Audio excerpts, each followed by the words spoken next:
CSK அணி ரசிகர்களுக்கு அடுத்த அதிர்ச்சி ஒன்று வெளியாக இருக்கிறது. சென்னை சூப்பர் கிங்ஸ் அணி ரசிகர்களுக்கு அதிர்ச்சி கொடுக்கக்கூடிய ஒரு தகவலை அந்த நிர்வாகம் வெளியிட்டிருக்கக்கூடியது. வேகப்பந்து வீச்சாளர் பத்திரானா அந்த அணியிலிருந்து விடுவிக்கப்பட்டிருக்கிறார். அது தொடர்பான அண்மை செய்திகளை பார்த்து வருகிறோம். விவரங்களுக்கு இணைகிறார் எமது செய்தியாளர் அஜய். அவரிடம் பேசலாம். வணக்கம் அஜய், விவரங்கள். 2026 ஐபிஎல் தொடர்பாக அணிகளை கட்டமைக்கக்கூடிய முயற்சியிலேயே அணி நிர்வாகம் ஈடுபட்டுக் கொண்டிருக்கின்றது.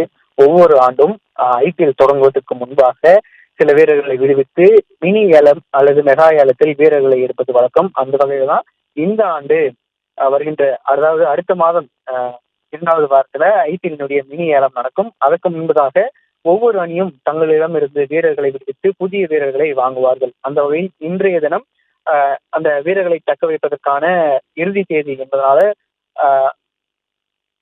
3 மணியோடு அந்த நேரம் முடிவடைகிறது. அந்த விவரங்களை எல்லாம் ஐபிஎல் நிர்வாகத்திடம் அணி உரிமையாளர்கள் கொடுக்கப்பட்ட நிலையில் தற்பொழுது ஐபிஎல் நிர்வாகத்திடமிருந்து எந்தெந்த அணி வீரர்கள் யார் யார்களை விடுவித்தோம் என்பதை தெரிவித்து வருகிறது. அதன்படி பார்த்தோம் என்றால் சென்னை சூப்பர் கிங்ஸ் அணியில் கடந்த 2023ஆம் ஆண்டு கோப்பையை வென்ற பிறகாக அணியினுடைய அடுத்தடுத்த தோல்வியின் காரணமாக இந்த ஆண்டு அணியை கட்டமைத்தே ஆக வேண்டும் என்ற ஒரு சூழல். அதன் காரணமாக பல்வேறு வீரர்களை அணியிலிருந்து விடுவித்திருக்கின்றது. குறிப்பாக பத்திரானா அணியிலிருந்து விடுவிக்கப்பட்டிருக்கிறார். தமிழக வீரர் விஜய் சங்கர் விடுவிக்கப்பட்டிருக்கிறார். அதே போன்று ரச்சின் ரவீந்திரா, தீபக் ஹூடா உள்ளிட்டோரும் அணியிலிருந்து விடுவிக்கப்பட்டிருக்கிறார்கள்.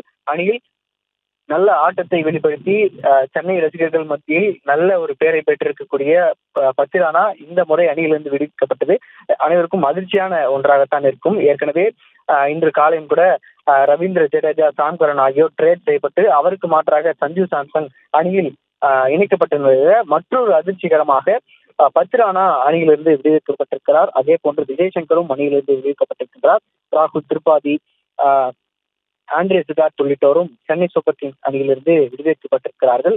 அதே போன்று டாப் 5 நம்பர் பார்த்தோம் அப்படின்னா சாம் கரன், ரச்சின் ரவீந்திரா, டெவான் கான்வே, பத்திரானா, ரவீந்திர ஜடேஜா ஆகிய 5 பெரிய வீரர்களை சென்னை சூப்பர் கிங்ஸ் அணி அணியிலிருந்து விடுவித்திருக்கின்றது. அதாவது சென்னை சூப்பர் கிங்ஸ் அணி எப்பொழுதுமே எக்ஸ்பீரியன்ஸ் பிளேயர்களுக்கு முக்கியத்துவம் கொடுக்கும். ஆனால் இந்த முறை யங் பிளேயர்களை எடுக்க அணி நிர்வாகம் திட்டமிட்டு வருவதாக தெரிவிக்கப்பட்டிருக்கின்றது. யங் பிளேயர்களுக்கு அதிக வாய்ப்பு கொடுக்க வேண்டும் என தோனி ஐபிஎல், அதாவது சென்னை சூப்பர் கிங்ஸ் நிர்வாகத்திடம் தெரிவித்ததாகவும் அதன் காரணமாகவே இளம் வீரர்களுக்கு இந்த முறை அதிக வாய்ப்பை தரலாம் என்ற தகவலும் வெளியாகி இருக்கின்றது.